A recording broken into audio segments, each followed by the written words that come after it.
Yeah, it's crazy. They have some. I've seen one that was like all gold. They are. Girls are a little less Shot that way, it. but they seem to be Pretty. Well, his boys are his workers.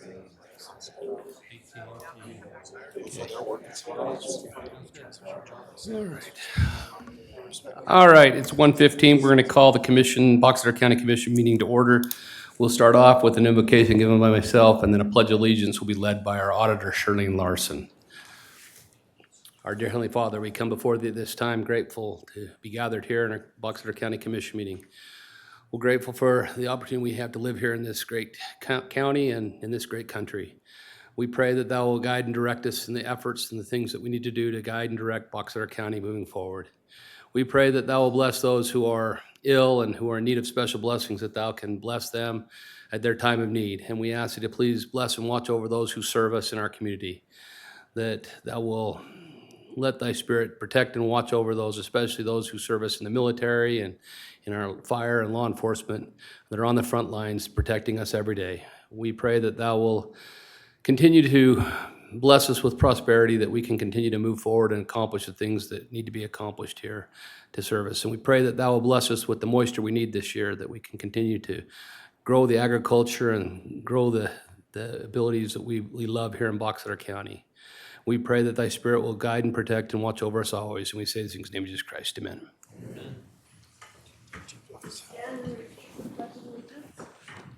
I pledge allegiance to the flag of the United States of America and to the republic for which it stands, one nation under God, indivisible, with liberty and justice for all.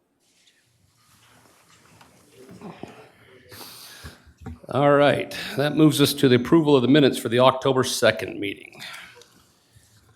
I reviewed the minutes, and I make a motion that we approve the minutes for October 17th. I'll second it. All in favor? Aye. Motion passes unanimously. All right, we don't have anything you don't have any future agenda items or anything we need to add, right? Okay. Nothing on former agenda items, nothing on emergency management issues right now, nothing on ARPA or LATCF. So that takes us to our Box Elder County employee recognition. This is a truly unique recognition. I want to read the nomination here because there are a lot of folks involved in this nomination. There's a lot of county employees that did a lot of great work. And we're going to read off all of their names that were involved in this process. But as I do, we want people to know that these were key players, and it's not that we're taking anything away from all the many others that helped in this case. But we had a major event going on here in Box Elder County that a lot of people stepped up for. So this is a nomination for a group of outstanding individuals for the Employee of the Month Award for the month of October. These individuals have demonstrated exceptional dedication, teamwork, and commitment in their handling of the Dylan Rounds homicide case. Each of them has gone above and beyond in their efforts to seek justice and closure for the case. And I believe they are all worthy of recognition. First and foremost, we would like to highlight Detective Zach Moore for his exemplary leadership and dedication to the case. Detective Moore and his counterparts have spent the last 2 years working tirelessly on this case. Detective Moore was the lead detective assigned to the case. He remained steadfast and dedicated. Nearly all of his time was to this case. His meticulous work in assembling and organizing extensive documentation, including reports, statements, videos, pictures, warrants, and other items essential for the prosecution, has been invaluable. Additionally, his commitment to further demonstrated by his extensive travels to Lucin and to the multiple states for countless searches and interviews conducted in the pursuit of the truth. In addition to Detective Moore, we would also like to acknowledge the following individuals for their outstanding contributions to this case. Sergeant Steve Eddington for his work during the initial call, discovery, and gathering of evidence. Sergeant David Bowen and Sergeant Josh Iverson for their numerous searches, warrants, as well as their extensive evidence management. Sergeant Sean Blauer for conducting the interviews and executing warrants. Sergeant Brandon Yates for his dedication, leadership, and invaluable assistance in guiding the Detectives Division throughout this process. And County Attorneys Blair Wardle and Steve Hadfield for their comprehensive case reviews, communication, and collaboration with the Sheriff's Office, defense team, and family members. Victims Advocate Cheryl Bergen for her communication and support offered to the family, and Stacy Younger, Curtis Packer, Kirk Ward, and Darren McFarland for their numerous searches, logistic transport, and resource networking. The collective effort of all of these individuals were critical in the progress and success of the case, and I strongly believe that they all deserve to be recognized for their hard work and dedication. All involved have often sacrificed days, nights, weekends, and holidays to work extra hours of overtime away from their families. The stress and pressure from this case was immense. Their dedication and perseverance ultimately led to the successful resolution of the Dylan Rounds homicide, bringing closure to the victim's family and justice to the community. So with that, I would like to ask those that I read off, Detective Moore, we don't have them all here. Some of them have deer hunting and some other things that were prefaced the ability, and some of them worked graveyard last night. But Sergeant Eddington, Sergeant Bowen, Sergeant Blower, Sergeant Yates, I know Blair's not here, but we do have our County Attorney Stephen Hadfield here, Cheryl Bergen, Stacy Younger, Curtis Packer, Kirk Ward, and Darren McFarland. If any of you are here, if you'll please come forward, please.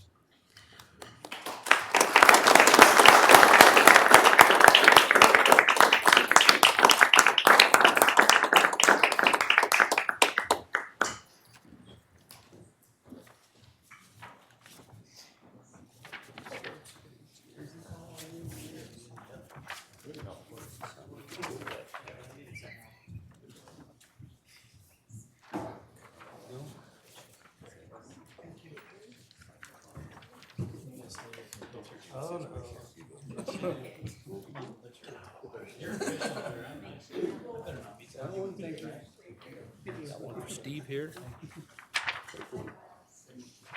You? We'll put you guys in between us. Oh. Get the real people, the real heroes in the middle here, so maybe we'll get a picture here. Need a really wide angle. Stand facing, it's not so wide.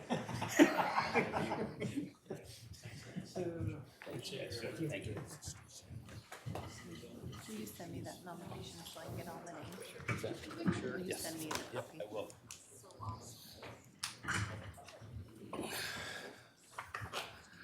I'm just going to quickly say,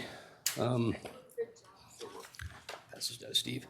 We'll get the other certificates out to these employees. What we're going to do is all those employees that you heard there, as part of this Employee of the Month, yeah, they get a piece of paper, but we're going to take them all out to lunch, to Maddox, and let them know how much we appreciate all their service and all their effort.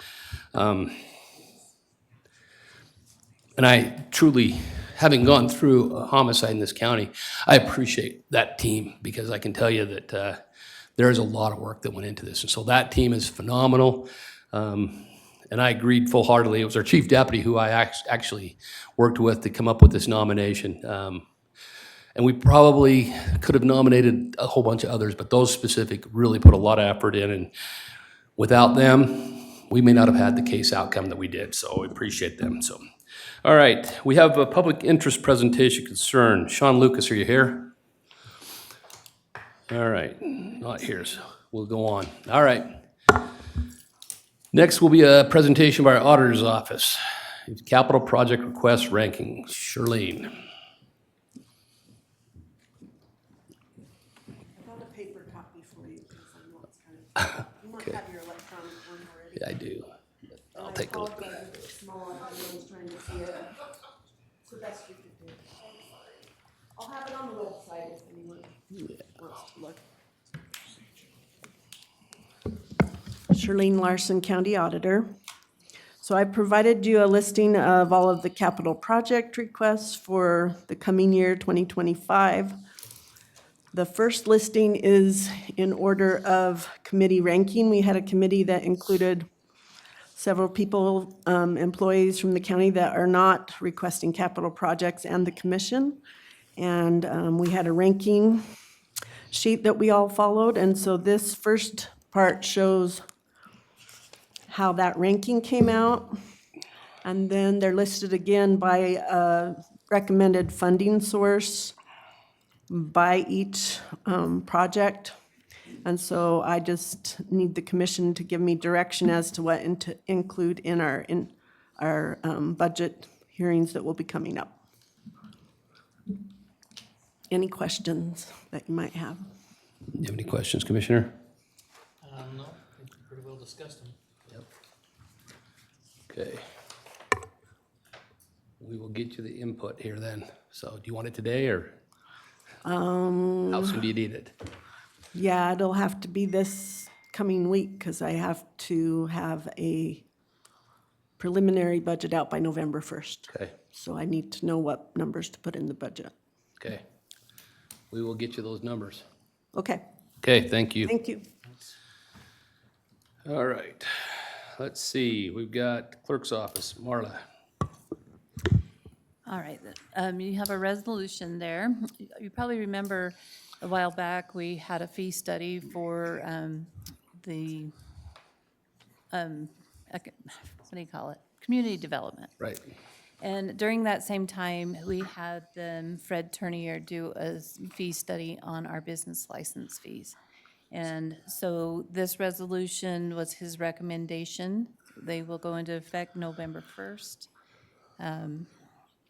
We haven't raised business license fees since the early 2000s, maybe? Right. So it's been a significant amount of time, and costs, of course, are a lot more significant than they used to be. So. Yep. Any questions? Nope. Okay, I'd accept the motion. I'll make a motion that we approve resolution 24-14, updating business license fees. I'll second it. All in favor? Aye. Motion passes unanimously. Okay, let's go on. Let's see. Byron, you want to come up?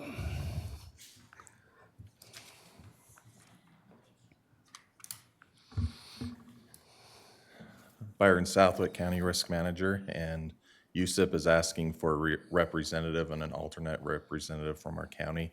And if that's something that we could get the names there today, because they needed the names by yesterday. Okay. But I talked to them and and I told them that our this meeting got pushed out, and they said that that would be okay, but this is the. This is the form that we need to fill Yeah. out. Yes. Okay, I thought we had sent them something back, but anyway.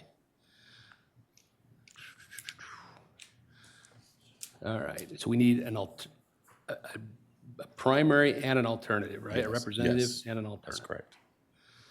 Is this for the USIP board, is that right? Yeah. And to attend their annual meetings that they have. It's the one that currently, It's actually to attend their annual meeting where they give the report, and Jenica, do you remember, did they ask us to vote on that when we show up to that? Yeah. So it needs to be somebody that can vote on behalf of the county to approve their annual report. And okay, in the past, it's been sometimes Jenica, sometimes myself, sometimes the commissioner. And they used to hold it in connection with UAC down in St. George in November, so everybody was already there, yeah, I think they held it, actually, yeah, they held it this last, right? in Utah County, So I so, don't know if one of the commissioners wants to be there, or if you want to appoint somebody else to go down. That's what we're looking okay. And I can get that paper later on today too, if you. Okay, well, we just need to figure out, do you have a recommendation? I don't. Were you planning on going down, Jenica? I think we were gonna, there's USIP and there's the USIP board. There's two different groups, right? Is USIP with Johnny Miller? Is that right? Yes, USIP with Johnny Miller, and this is just where they basically give the accounting of what they've spent, the Right. budget, upcoming year, any policy changes, and then all the participating counties vote on it, and we need a representative to vote on that. I think that's the one we put my name in for original. But the board that you're talking about is to actually serve on the board. Okay, This is different. This is just to approve the annual, just somebody from the county then. right? They'll vote on that membership too. Yeah. Right. Okay. Commissioner, you have, Hey, whoever, it's fine with me. So this will happen when we're in Price Canyon? no, this actually happened. They did it down in Utah County. They'll do it again next year, but they want to renew the board for the for 2025 is what we're doing right now. So they haven't got one scheduled for 2024, do So- they? Have a meeting in November. Yeah, November Oh, they got one in 22nd. November. That's why they Yeah. want this one done. Just an annual meeting, and they're having it, Down where's it at? Yeah, So it won't be that far. Megaplex, it's like a movie premiere that they're gonna be watching too. after That's the weird. After the meeting. Okay, whatever. So you put your name in for the board, and so this would It'd be a be, different position, Different yeah. position. Yeah. So I guess the question is November 22nd's the meeting? It's just a one-time, every year. You have to Right. appoint. Yeah, this is not a permanent position. It's just somebody to be there to vote for, on behalf of the county. Yeah. So I'll be out of town. you'll be, I don't know, are you going to be available? It can be. Jenica said she could be available too. Okay, so I would take a motion to maybe make Jenica our representative and Steve our alternate for now. Is that okay? It's okay with Are me. you guys okay with that? If we do that? So moved. You got to make the motion, yeah. Okay, so our motion would be to make Jenica Stander our representative and Attorney Steve Hadfield is our alternate for that, so. And do you need to fill this form out and send it to him? Yeah. Okay. Yeah. Okay, thank Okay. you. All in I'll second it. All in favor? Aye. Aye. Got it. Thank you. Good thing you're keeping me on toes. Okay. All right. Let's see. I don't know anything about this one. Letter of support for Lilac Solutions, Waterleaf INC. I've got a, Commissioner Summers asked us to put this on. okay. I'd take a motion to maybe table it and we can come back to it on another I'll make a meeting. motion to table. I'll second it. All in favor? Aye. Aye. Okay. Okay, fixed natural gas prices for winter and Summit Energy, Commissioner Bingham. Okay, last year we contracted with a company to actually put out contract early in the season for natural gas costs, and they were cheaper for the jail. And by doing it before the season, we were able to get them down to a lower price and save the county. They estimated $5,000 to $7,000. And so this year, I can't remember. It'd take me a minute to find out. But anyway, Rob said that they were cheaper this year than last year. But they had 2 years worth of recommendations, and I think with everything that's up in the air, I think we probably ought to just do it for 1 year again. And like I said, I don't know where it is. It's somewhere on this machine. I'll find it. Okay, so I'd entertain a motion. Can we put this off for a little bit? And then We can go to the next item on the agenda and come back to it, yes? let me find the actual Okay, number. so we'll if you'll make a motion to go to the next item on the agenda. If you'll make that motion. I'll make a motion. We go to the next item on the agenda. Okay, I'll second it. All in favor? Aye. Aye. All right, we'll go to the next item. We can come back when you find that. So next item will be item D, Resolution 2415, approving sharing RDA funds to finish the broadband project in the northern end of Box Elder County. And we have a resolution to that effect. So what this is, we have a resolution that we put together after we had an RDA, there was an RDA meeting held, make sure I got dates right. On the October 2nd. An RDA meeting was held on October 2nd, at which time it was decided that we could move some RDA funds to help pay for some of the broadband project in the northern part of the county, in the area where much of that RDA funds had come from, and to basically help with the infrastructure back in the area where the RDA funds were generated at. And it was going to take, or what we were told is $615,000 to finish off the project, which would be Bear River City and Howe are the two areas that were not finished at that point, but this would, with the state's match, would finish that off. And so we have a resolution prepared that explains all that and goes through it in detail about the need and the fact that we're moving $615,000, which we've moved from the RDA to back here, and at this point, our resolution would be to use that $615,000 to finish the broadband projects in the northern and central part of Box Elder County, where the RDA was generated from. So that is what that resolution 2415 is. And with that, I would entertain a motion. I'll make a motion and we approve resolution 24-15. I'll second it. All in favor?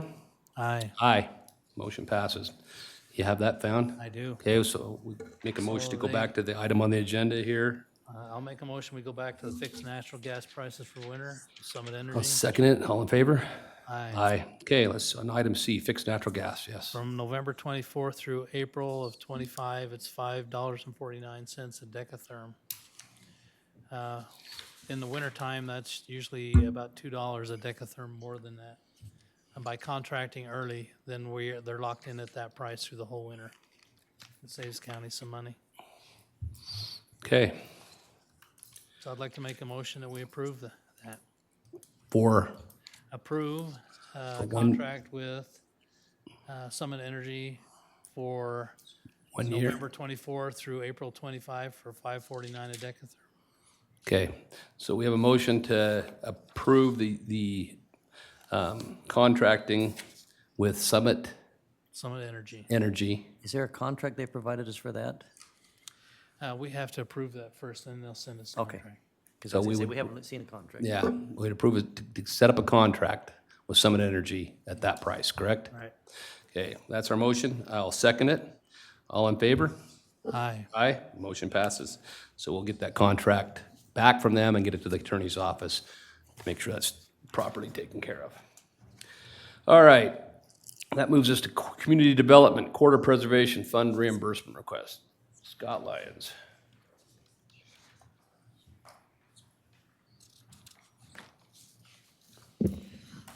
Okay, in the spring, Elwood Town applied for quarter preservation funds to improve 10400 North. The fund can be used for both acquisition of land as well as maintenance or improvements to existing infrastructure.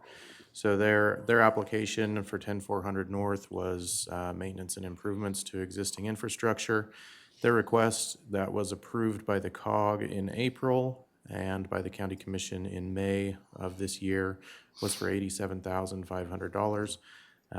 And they have since completed that work, submitted the appropriate proof of invoices and other things, and we're just requesting that those funds be dispersed. Total of $87,500, is that correct? Correct. Okay. Entertain a motion? I'll make a motion that we approve those funds being paid to Elwood City. Okay, so a motion to, and I'll second it. Motion is to approve Quarter Preservation Fund reimbursement request of $87,500 Elwood City. All in favor? Aye. Aye. Motion passes. Okay. Let's see, next will be our fire department. Approval of the MOU 2438, FY 25 with the Bureau of Land Management Remote Sensing Fire Weather Support. Kevin Lloyd, Box Elder County Fire Marshal. Okay. Tell us about it. This is an agreement with BLM, company coming in and doing maintenance on our 3 weather towers that we have in the county, giving us real-time weather for pretty much everything. It's a yearly contract. This will be the 2nd year that we've had this contract with them. Okay. Any questions, discussion? So this is a contract just like you've had in the past. Yeah, Yep. just a renewal. Okay. Okay, I'll make a motion that we approve MOU 24-38 for calendar year 25 with the Bureau of Land Management, Remote Sensing Fire Weather Support Unit. I'll second it. That's a mouthful. Okay, so motion is to approve the MOU 2438 for FY 25 with the Bureau of Land Management, Remote Sensing Fire Weather Support Unit. All in favor, say aye. Aye. Aye. Motion passed unanimously. Thank you. Okay, thanks. All right, let's see, we've got, need to do a public hearing on seasonal road closure. So, Annie and Darren, you want to, you're not going to come up together, you're going to let Darren handle it? Yeah. Okay, we'll bring up Darren to handle our public hearing for our seasonal road closure. Darren McFarland, Road Department, Weed Department. Yep. Every year there's a new law passed by the state a couple of years back that we notify annually of our seasonal road closures. They've consistently been the same. Ours are mostly weather-driven, other than one, known as Rocky Dugway, and that one we close on certain dates. That one is closed November 15th, November 1st through July 15th, and then open from July to November. We're adding one this year for the seasonal road closure. It's the Long Divide Road. There's been some real challenges with our side and Cache County side in the past. We attempt to plow it, we get to the top, and there's no good safe spots for our equipment to turn around. And it's been kind of dangerous. Cache County called and asked if we would be interested in closing it this year, and I said yes. So we have that added to the list this year of seasonal road closures. So that one's in cooperation with Cache County, though. Correct. So tell me where the Long Divide Road is. The Short Divide Road is the furthest north pass over to Cache County, and then Long Divide would be about maybe 2 miles south of that. Probably between the Short Divide and Cutler Reservoir, about halfway, and that goes up and over into Cache County as well. So, has this ever been closed before? It's been closed because of snow. There's times when the snow's so deep we can't plow anymore. But as far as closed and notification like this, it's not been. So you're gonna have to put a gate up? Yeah, we've still got to build the gate. I think Cache has already put their gate up, or if not, it's in process. So we had to use one new gate. We had one spare, one in stock, so to speak, that we used on the Short Divide, so we need to get another one built. I haven't had our welder go too crazy yet until we had this, hearing to make sure we were okay to do it. Okay. Let's see, I just want to make sure we got the right. So that's a public hearing? So right now, I'm showing here Dairy Valley Road in Collingston. Is that one of them, right? Yes. Willard Peak Road, Rocky Dugway Road, the Rocky Dugway Road in Manaway, Long Divide, Short Divide. That's all of the roads we're talking about, correct? Yep. Okay. Just want to make sure I had them right on this form here, so. Yep, that is correct. Okay, so we're in a this public hearing for this. Is there anyone from the public that would like to talk to us specifically about those road closures that we're proposing here? Okay, if you'll come up to the front here, state your name.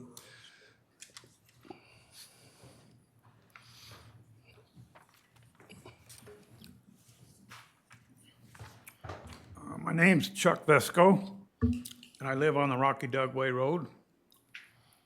And I don't understand what they're trying to close. On Rocky Dugway Road?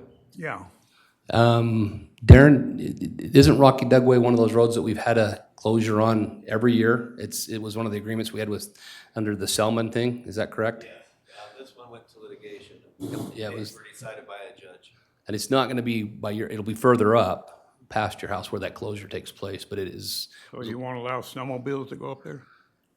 I believe is that prohibited from everything when they do that? It's not really accessible where the gate's located. It's really steep. Right, On both sides of the gate. There may be ways around it, I don't know. yeah. But I don't know, it was done through litigation with the county and the Selman family. And I don't know if you were involved in that, Steve, or not, but It if you, was, and it's just the road that we're talking about here. yeah, it's the Rocky Dugway Road we're talking about specifically. But that was the agreement, is that road would be closed during the winter months, is that correct? Well, people go up there on snowmobiles that have keys to that, but I'm not allowed to, but there's people that do that. Okay, I don't know why I can't do that if they're doing that. that I can't answer, I don't know what the status would be at. I guess if they have keys to it, I don't know, who has keys? I don't know. You need to find that out, because Yeah. it's not fair for them to go up there on their snowmobiles and I can't go up on mine. Yeah, I don't know who would have keys to, isn't it a county key, Darren? Yeah, it's a county. I don't know who would have keys to that. Would the property owners, what about property owners, would they have keys? I can't speak for my predecessors. I don't allow county keys to go out. we need to make sure we have, right now, it's only got one lock on it, it's ours, right? So we, Yes. okay. So we need to, if we're gonna close it, we need to make sure that lock is secured by us and that nobody else has keys. Yeah, we're the ones that shut it, but we may have to do some. So if somebody's up there, if we do this and go through it, then we need to know if there's somebody going up there so we can have our sheriff's office be up there to deal with it. But that's the motivation. We have to do it under this litigation we dealt with.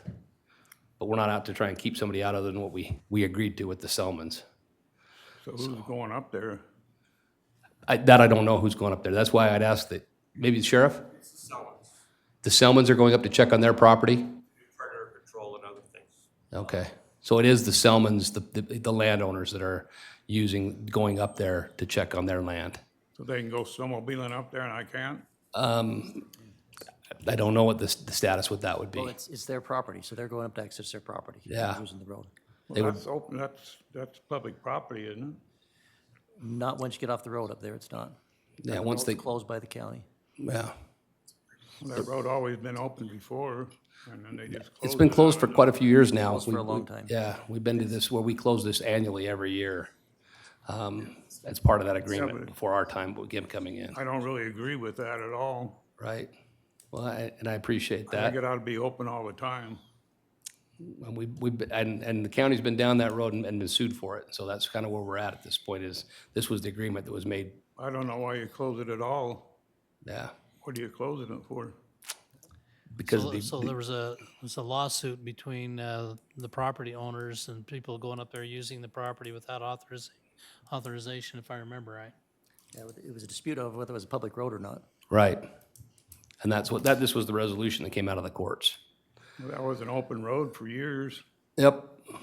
And, So but how the- did they close it? I thought if the road was designated road and it's been open for a long time with the public going on it, you couldn't close it. well, apparently after a legal battle, it came back that we were forced to close it for this Do you period think of that time. was legal? It's up to a judge to decide that, not up to me. So for winter conditions, we close it for the safety of the public and county employees. Yeah. So that's really all we have. Is there anything else that you'd like to contribute, Mr. Esco? No, that's all I got on that. Okay. How about the Willard Peak Road? What are you talking about on that? Willard Peak Road is again winter closure, and it's going up. Will you still be able to snowmobile on it? There is a bypass gate. Yeah. It's, 42 inches wide or. I believe there's a method that people can get around to four-wheel up there, but I'm not positive. Yeah, you got an opening at the gate, you know, where you can go through. Mm-hmm. They need a parking lot up there is what they need. I don't disagree with you. It'd be nice to have a parking lot, but that's not, again, not our property. We're doing this in conjunction with the Forest Service, We'll so. still be able to go up there on our snowmobile this year? Unless the Forest Service says something different, we're gonna block the gate, but the Forest Service, if they allow you to continue up there and you can get up there, that's fine. Yeah, the Forest Service gave it to the county to take care of. As far as the gate's concerned, yeah, right. Yeah, right. Okay, thank you. Yes, come on up. Yeah, if you'll come up, please state your name.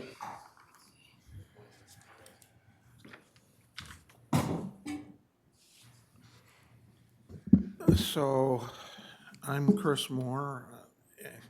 We're, so to speak, part of the landowners that access the Manawai Valley area. I'm a missionary at the church camp. The Skip. Pull the mic just a little closer because we're recording it. We need to make sure. Skip. and Okay, if you'll just put the mic so you can. I'm Skip Warner, Okay, great. also landowner in Devil's Gate Valley. Okay, So, up to this point, the gate's been locked until June 15th. But bring the mic back around to you. due to weather, there were times we were able to get in earlier than June 15th. And all was well. We could go through the 52-inch gate or whatever gate at the bottom if we wanted to go in with a four-wheeler to try to access the camp early, and worked okay. And we have proposed to the county last spring that we, at our expense, landowners' expense, install a gate just be above what I think you call the short cutoff, anyway, the gate that goes off into Devil's Gate Valley. Thus, on the Willard Peak Road, thus blocking access for people to go to the Willard Peak Road before it was safe, which we totally agree with. I mean, we get it. But at the same time, down where we're at, it's dusty. And we're trying to open a camp, and last year we had 3 days to open the camp. We're looking at putting it back a week, which is the prime time of the year. It's the prettiest. And so we asked if we could install that gate at our expense and asked to put it on the agenda. And a month or two ago, Todd Thompson, the camp manager, asked, and nothing had been done. We wish to put that on the agenda again. We think it will solve all the problems. People can still get through the small gate and snowmobile all winter long. And when up there, the snow will be deep enough to go over the gate on your snowmobile. Do whatever you want. Either side, it doesn't matter to us. The landowners have a few other issues, but this is the one that we have in common. Okay.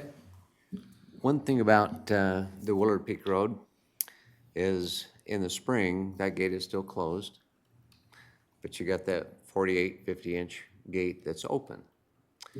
Last year, somebody cut a road all the way around through the brush.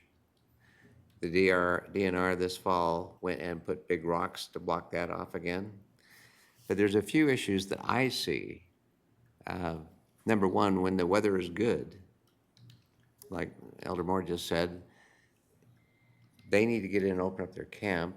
We would like to get in and post our property, but we're not allowed access. Now, Selmans have a key as landowners, and we feel the landowners should have a key to that gate so we can go up and take care of the things that need to be done prior to that being open to the public. Now, one of the big contentions with the public, Memorial Day weekend, they want to use that camping area and dock flat. Well, this gate he is talking about would be up further, which keeps people from going up and destroying and then being unsafe up Willard Peak Road, because that still is snowed in. But if that gate is installed, people can still go up on 615. That bigger gate is open. They can use the public campgrounds there. Problems are solved, knowing that they can't go up higher to destroy Forest Service property. But it also allows us to go in as landowners and get things ready, be it the church camp, getting the plumbing taken care of, because I think they usually have camps, what, first or second week in June up there? And last year, they even opened up the gate going down into Beals Gate, which has been closed. They opened that up early because it was dry. So we use our own judgment as far as getting the public in. Does that make sense? Mm-hmm. But that another issue I see is the public comes up there, they see this gate, and there really needs to be some signage to tell them it's a seasonal closure from this date, June or November 15th to June 15th. There's no signs. So the public has no clue what's going on. And yes, they might get shot, but there needs to be some signage up there. There used to be. But if we don't continue to put up signage, even if it's shot, if your stop signs are shot in the city, you replace them. And that needs to be signage so the public really knows what's going on, because if you don't post it and tell the public what is going on, they're upset, and that's why they cut the road around through the trees. So there's two issues I see, well, three. Keys for the private landowners, just like Selmans. That should not be an exception. The signage down below and the gate up above, which they're talking about. If you solve those three things, you'll be helping the public, you'll be satisfying their needs to get in and use the campgrounds, and you're satisfying the church, the private landowners all through that Devil's Gate Valley. And I see this as a win-win for Box Elder County and everyone involved. Okay. Thank you for your input. Anything else? Okay. Is there anyone else that wanted to speak to this? You have any ideas? Can I get the first gentleman's name Oh, again? I didn't- Elder Moore, what's your first name? Chris Moore, got it. Okay. Thank you.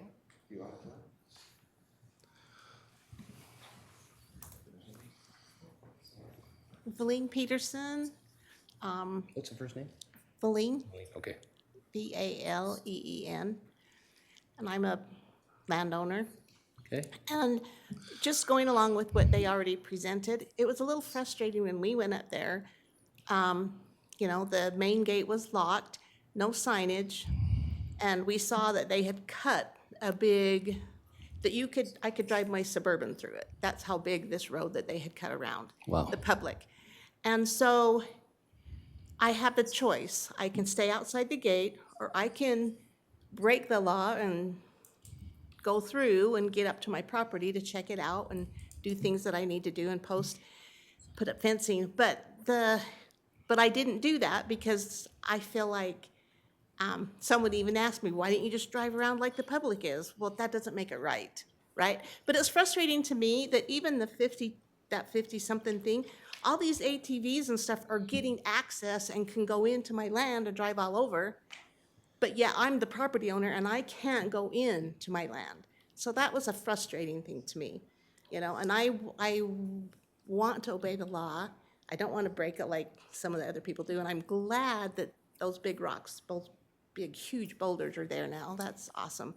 So I don't know. And I know that people go up there for snowmobiling and they drive all over our private property, but is that legal?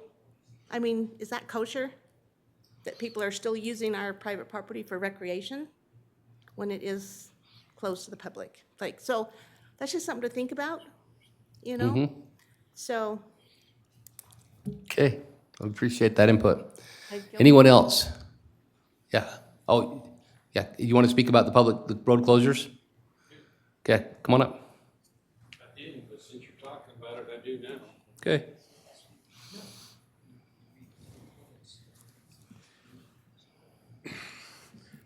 I have a friend who goes out to. You need to state your name. Oh, I'm sorry, Alan Hume. I have a friend who drives all over the county on his motorcycle and four-wheeler. He's been everywhere. And I've been with him a bunch of times. I've been on the Willard Peak Road, and I've been on a number of times. And I have been on, what was the other one? Rocky Dugway? Rocky Dugway, and we've been all over out west. When you go out west, the gates, there are gates, but they're not locked. My understanding, when I go out there, is those are public roads. They've been public roads for years and years before these property owners came.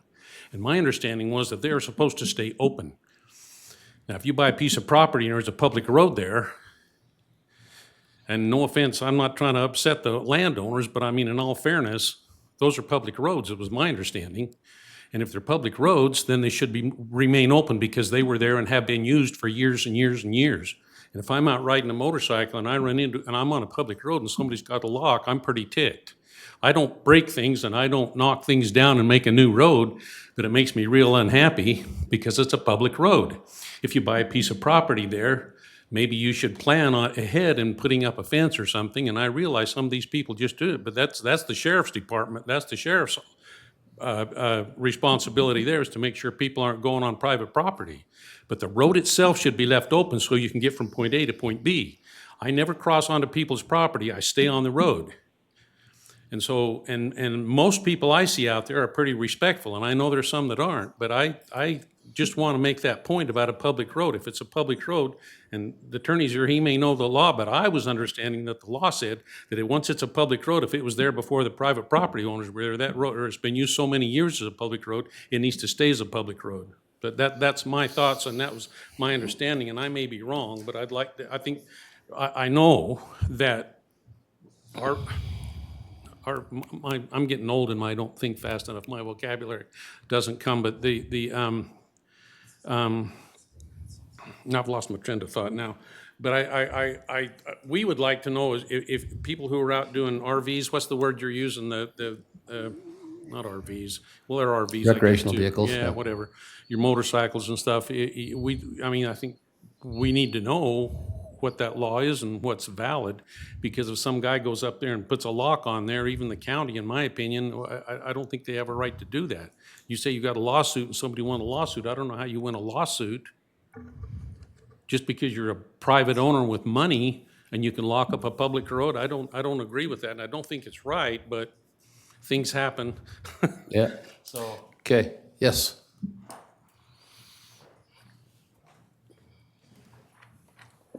I'm Vern Warner, landowner up in the Devil's Gate area. So I agree with maybe what the last gentleman said. However, we've been property owners since the 1800s, okay? We put the road in, my great-grandfather put the road in. The guy that he leased the land to for cattle helped put some roads in. The county here about 10, 12 years ago declared it a public road through our property. So at this point, I don't agree with that part. With the county declaring it a public road, it's always been a private road. It was with the cable years ago. Even the big white rock was painted no trespassing. So what we as landowners in Devil's Valley, or the Devil's Gate area, what we'd like to do is work with the county. When we feel the road is dry enough for the public to use it, that's when we should be able to open up that gate and let the public in. Because we've seen over the years abuse and abuse and abuse and abuse. And we can't get the county up there. If it's a county road, the county needs then to maintain that road. But if the public goes up there and destroys it, it's not only a further cost to the county, but it's also keeping me as a landowner from going in there. So that's what I'd like to point out, that we're trying to help the county by keeping the road in a condition that the public can use, if now that it's a public road. But we were the original owners of that road before Box Elder County declared it a public road. So we would like to work in conjunction with the county to not let the roads get abused before they're ready to be drove on. And I don't think it's fair that a 52-inch vehicle can go in before I can go in. So we either restrict it to everything, because we'd like to get up there and get our fences put up and our signs put up before the public's allowed to go up there and abuse the land. So that's my comments, and I'd like to work with the county, and I think our family and all the landowners up there would like to work with the county on that. Okay. Thank you. Thank you. Okay, yes, come on up. Richard Lawrence, property owner in Devil's Gate as well.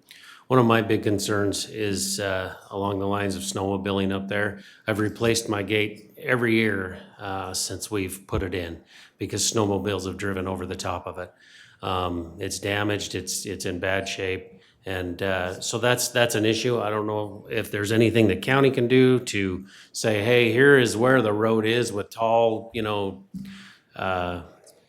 poles that will tell people where those things are. I can probably better, mark my gate so nobody runs over it.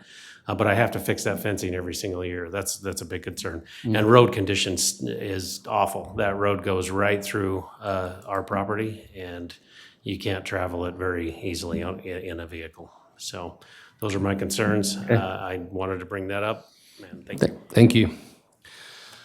Okay, anybody else? If not, that'll close our public meeting. Other than Darren, and maybe Sheriff, I don't know. My understanding is this is being done because of Forest Service. Is that correct?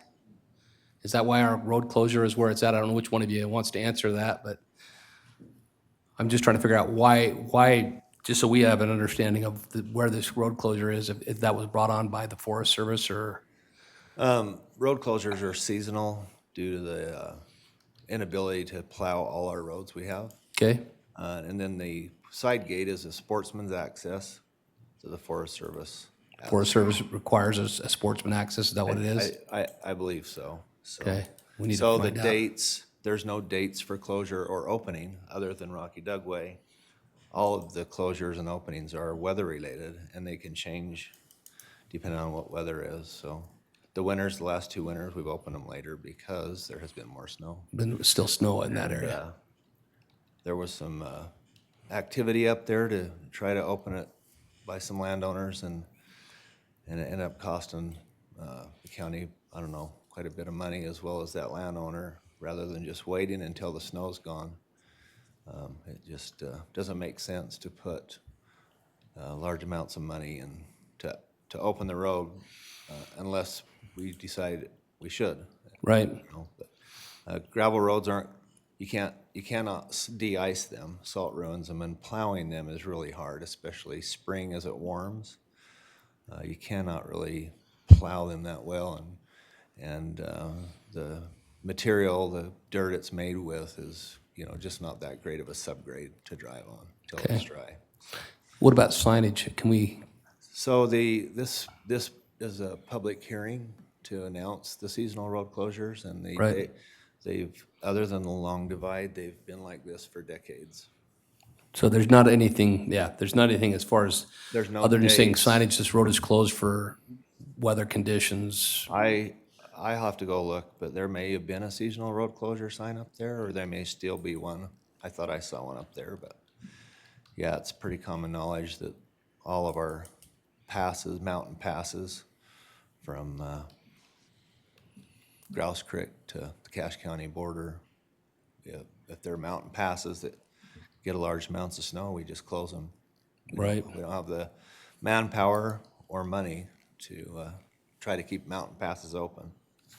So it would just have to be, if the county decides, we could just have to invest in more equipment, and manpower if we want to keep a mountain pass or mountain roads open. Okay. So, That, it basically cost of keeping it maintained and open at this point, that's where it came from then? yeah. Okay. Yeah, it doesn't make sense to try to open it early. I think when we tried to do that 2 years ago, it seems like it's right around $65,000 between the two parties to try to open that early. And it damaged the road pretty good. We had to Okay. put quite a bit of energy and effort into getting that fixed. Okay. Sheriff, is there anything you have to add or think about on this whole closure issue? This from the sheriff's office? Nothing? Okay. From the county attorney's office, is there anything we need to be concerned about that you can think of? No, I don't think so. I think the law is a little bit confusing because basically for the county, for a road to be a county road, it has to be dedicated to the county. Right. Very few roads are actually dedicated to the county. So the way they're dedicated is by use, but it's a statute. What did you say about having to be dedicated? In order for it to be a county road, it has to be dedicated to the county. There's two ways that can happen. One is an actual deed conveying the road to the county. The other is there's a state statute that says if it's used so long by the public, it becomes dedicated. It doesn't give a bright line rule of how many years. It's a case-by-case basis, which makes it difficult because the only way to establish that is for one of the parties to go to court. That's what happened in the Selman case. Right. There was a dispute as to whether it had become a public road or not. And then each case is decided on a case-by-case basis. If there's no lawsuit brought, it's never officially dedicated to the county. Quite often, both sides will just say, oh, this probably would be, so they use it as such. But until there's a lawsuit, there's nothing actually dedicating it to the county. So some of these roads are still up in the air, but everybody understands that they probably would be declared public. So that's why there's a little bit of confusion there. Yeah. So right now, if I understand some of these roads, specifically like Willard Peak Road, it's all either private or Forest Service land. It's not been signed over to us, but we have been maintaining it, and that's the reason it's considered a county road. Is that my understanding? I think that's right. Because we're paying to have it maintained. Okay. If the Forest Service wanted to take it over and maintain it, or something like that, which I don't know if they're gonna do that, that's the concern, so. Okay, so, with that, that brings us to the seasonal road closure. Motion to close the hearing. Oh, yeah, we need a motion to close the hearing. Do you wanna have one more? I'll make a motion and we close the public hearing. Okay, I'll second it. All in favor? Aye. Aye. Okay. We're going to go to the actual road closure ordinance 604 and look at that. Again, it's the roads that we talked about. It would be, it basically states that they'd be closed during the winter months, and these roads become wet and are typically covered in snow and become impassable to motor vehicles. Then it goes on to explain that attempting to travel on the roads in motor vehicles when they are wet causes substantial damage to the roads. And attempting to travel on the roads during winter months is detrimental to the health, safety, and welfare of the persons traveling because of the risk of vehicles becoming stuck and occupants becoming stranded. When the roads are covered in snow, they become a popular recreation area for snowmobiling, and the Board of Boxcar County Commissioners passed an ordinance in 1998 seasonally closing county roads as necessary during winter months. The Board of Box Elder County Commissioners recognizes the value in seasonally closing these roads to motor vehicles in order to protect the roads from damage, prevent motorists from becoming stranded, and to preserve the roads for recreational purposes. And it tells us the code 725105, the Utah code authorizes Box Elder County as a local highway authority to implement a temporary seasonal closure of these roads, provided that Box Elder County as the local highway authority provides notice of the proposed temporary closure, holds a public hearing, which we've done, and adopts an ordinance temporarily closing these roads. Box Elder County schedule a public hearing, which was done, provide notice of that hearing and holding a hearing of the proposed temporary closure, and then provide notice of the hearing by mailing a notice to the Department of Transportation and all owners of property abutting the highway. And I think that is what we have. And then we've talked about the closures. And again, there's not the only one that has an actual period of time was Rocky Dugway, correct? Otherwise, it's based on seasonal and when we feel like that the roads are safe to travel on. So with that, I would be open to a motion. I will make a motion that we approve seasonal road closure ordinance number 604. Okay, I'll second it. All in favor? Aye. Aye, motion passes. I will propose that we do continue to work with these landowners, however. If you will get us names and email addresses, if you want to contact us afterwards, we can get your names and email addresses, that we can work with our county road shed, that we can figure out a way with the landowners. So number one, I think we can find a way, maybe we can post a sign there to let people know what is going on. And I think we're not gonna be able to put, I'd like to put little pegs up all the way through there, but it depends on how much snow we get as to whether I can define that. But I think there's some things we can do to work with you as landowners on that process as we go forward. But we can't afford to spend a whole bunch of money trying to keep that road open. The other option we could do is just say, hey, it's Forest Service land, and we could walk away as a county, and then you'd be stuck with a huge bill to try and figure out how to get into in and out of your land. So we'll continue to work with this. If you will, I don't know if do we still have some papers at the back that they could write on the back of? If we could just flip one of those over there, if you decide you want to stay, you can stay till the end. But if not, we'll just have a paper back there. If you'll write your name, your phone number, and your email address, so we can reach out to you and just put on there, Devil's Gate landowner, so we can work with you. That would be great. So, okay, we're going to move on the agenda item. We have a human resource item, Box Elder County Sheriff's Office recruiting policy. Jenica Stander.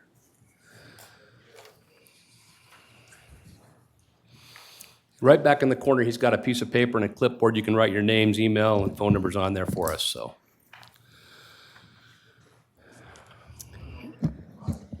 Okay, Jenica Stander, HR Director. Cade Palmer, Chief Deputy of the Sheriff's Office. So today we're bringing before you a couple policy changes for the Sheriff's Office. We've realized as we've run these policies the last couple of years that they're just not cost effective. hang on one second. Hey, if we could just take the conversation just outside, that way you guys can sign up outside, but we need to take the conversation out of the commission chambers. Thank you. All right, go ahead, Jenica. Okay, so the first one we have is recruiting bonus. So in 2019, we passed a recruiting bonus that split evenly $1,000 between the recruiter and the recruitee. And that was paid upon hire of the new officer. And we would like to change that to make it so the recruiter gets paid when the officer is hired, but when the officer passes FTO, he or she gets paid. So they have to pass FTO to be able to get their half of the bonus. So that's the first one. Okay. We're asking for effective November 1st. Effective November 1st. Okay, any questions on that? So who is the recruiter and who's the recruitee? I understand a recruitee could be somebody coming in. Who recruits them? Any county employee can recruit for the sheriff's office. Oh, So if you want to recruit a deputy, you could get the reward once you get them hired, once they get hired. Or any other county employee could get a reward. I think that what I'm understanding is the problem we have is if they don't make it through FTO and we've given them the $1,000, they walk away with money that we don't get any value from because they didn't make it through FTO. And that's why we say, we'll give them a recruitment to get them here a little bit, but we don't finish it until we know we're going to keep them, right? That's Yep. the idea behind this policy? Yes. So, thanks. okay. I'll make a motion that we approve that. Okay, so we have a motion from Commissioner Bingham, I'll second it, that we approve the recruiting policy as described. All in favor? Aye. Aye. Motion passed unanimously. All right, next one, uniform allowance. Yep, so the uniform allowance is kind of along the same line. In 2001, we offered a full year of uniform allowance up front. So they were getting a $2,000 addition on their first check if they chose to do that instead of the biweekly amount that we pay. We would like to propose that we change that to a 3-month forward for the uniform allowance so that they're getting a quarter of that up front. And then if they leave us, we're not losing $2,000. So. Okay. All right. Same effective date. Any questions? No Okay. questions. Entertain a motion. I'll make a motion, we approve the BESO uniform allowance policy. And I'll second it. So all in favor of the BESO uniform allowance policy change, say aye. Aye. Aye. Motion passed unanimously. All right, thank you. I'm gonna hand you this right now. Okay.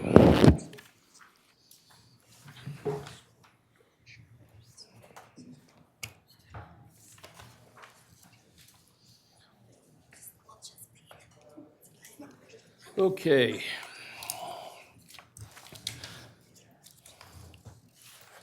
Let's see, we've got 2 other items we need to deal with before we do our public comment. So we need to take a motion to go into our RDA. And we have dealt with our warrant register. And do we, make sure, County Attorney, we don't have anything closed, right, from you guys? No closed session? Nothing from the, okay, HR, good. Okay, we good to go? Yeah, Alan Hume had to leave, so disregard his. Okay. All right, we have one public comment at this point. Deanna Hardy, if you want to come up.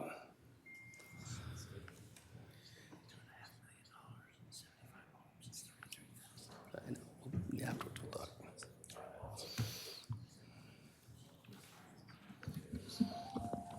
Okay, Deanna Hardy, Brigham. Governor Spencer Cox did not meet the required gathered signatures. Therefore, he should not be on the general ballot. The rules are being ignored. When we, the people, voted Senator Bob Bennett out of office, there were multiple election changes. The using of handheld voting devices at the state Republican convention. These devices were very expensive and the vote could easily be manipulated because there was no paper trail and the violation of a right to a secret ballot. Next bullet point is in 2012, HB 172, vote by mail amendments was passed and stated an election officer may administer an election entirely by absentee ballot. This took away the citizen's right to a secret ballot as stated in our Utah Constitution, Article 4, Section 8. Commissioner Lee Perry was a member of the House of Representatives at that time and voted in favor of this bill. Next bullet point, SB 54. This bill subverts the caucus system by allowing a candidate to collect signatures to be placed on the ballot. SB 54 is helping to destroy the caucus system, which is an inexpensive way to run for political office. SB 54 causes the election process to become more expensive because the need to hire to gather signatures. The next one, mass mail-in voting destroys the right to a secret ballot. It is very expensive and very wasteful in mailing ballots to undeliverable addresses, the deceased, multiple ballots, etc. The citizens are not being allowed to audit the entire election process. All of these changes have created the loss of integrity in our elections. The Boxelor Committee of Liberty encourages all representatives to stand for the integrity of our elections. If we wish to reap the blessings of freedom for ourselves, our children, and future generations, we must, as men and women, endure the fatigue of defending it. We need to restore the trust and verification of that trust in our elections. The voice of the people needs to be protected and preserved. Thank you. Thank you. Okay, we do have one other here. It looks like Julie Thurgood Johnson, if you'd please come up. You're aware of the rules, 3 minutes? Yeah, okay. I'll be quick. All right, no problem. I'm Julie Thurgood Johnson. I have property out in Harper Ward. I live at 3227 Zachary Lane. I'm in the process of building my home, and I was informed I'd be the first one to be annexed, which is concerning. And I'm not sure where you guys are at with it. I just want to publicly say I don't want to be annexed into Brigham City, and I don't think I should be forced to be annexed into Brigham City. And I know you're all working through that, but I'm about to try to build my house, and time is of the essence for me in this process, and I'm a little frustrated with it. I grew up in Syracuse, and Syracuse now is all a very large highway legacy that is running through it, and all my friends' childhood homes are gone. And everything that I knew in Syracuse is gone. And I moved out here because it's agriculture and because it's country. And I get there has to be progress, and I get that there has to be movement, and like, there just is, there's growth, and I get that, and that's fine. But I'm concerned about the level of industrial possibilities that might come out to Highway 38 and how that will damage how it looks right now, how it'll damage the country, how it'll damage the agriculture. And people have a right to do whatever they want with their lands, and that's fine. But when they're forced to make things a certain way, and when Brigham City is doing certain things to change that and to get away from agriculture and not support it anymore, that's when it becomes concerning. And I'm worried about Highway 38 being expanded. I've hit 4 deer in the 16 years that I've lived out there, and my kids have hit probably 5 or 6 more than that. And the animals that live in that area, there's a lot of dead ones, and it takes a while for people to come pick them up. But to have large trucks, Steve & Sons is already an issue to get up Highway 38. All their trucks lined up, everything that's out that way, it is a huge problem. So to make more industry in that area would be a big concern to me. So I hope you guys can work it out so I don't have to be annexed, and I would appreciate it. Thank you. Thank you. Okay, that ends our public comment and brings us to one final motion. I make a motion that we adjourn. I'll second it. All in favor? Aye. Okay, we're adjourned.